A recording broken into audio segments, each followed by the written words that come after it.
dit rentrée, dit nouveauté. Et au niveau scolaire, c'est du côté du décret Marcourt, également appelé le décret paysage, que les choses changent. Encore. Et oui, Marcourt et ses mises à jour, c'est pire que les feux de l'amour. Ça ne finira donc jamais.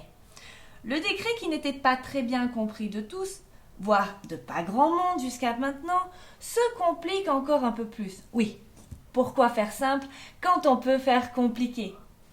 En ce qui concerne les nouveautés, par exemple, on ne dira plus qu'il faut 45 crédits sur 60 pour réussir, mais bien 75% de la totalité des crédits.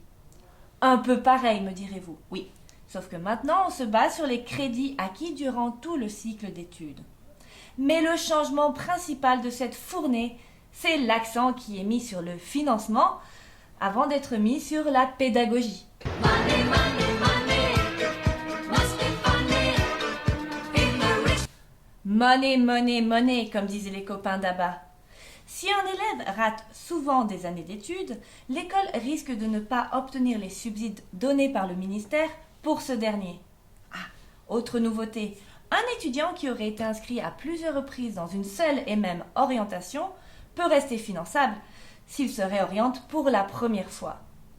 Ce décret paysage nous plonge décidément dans un vrai brouillard. Et il n'est pas sûr que ceux qui ont conçu le décret au départ y voient clair eux-mêmes. Mais ainsi va le surréalisme belge. Et que serions-nous sans ce surréalisme? Eh bien, pas belge, ça c'est sûr. C'était Agnès Hashtag pour Inforgie, le journal des jeunes.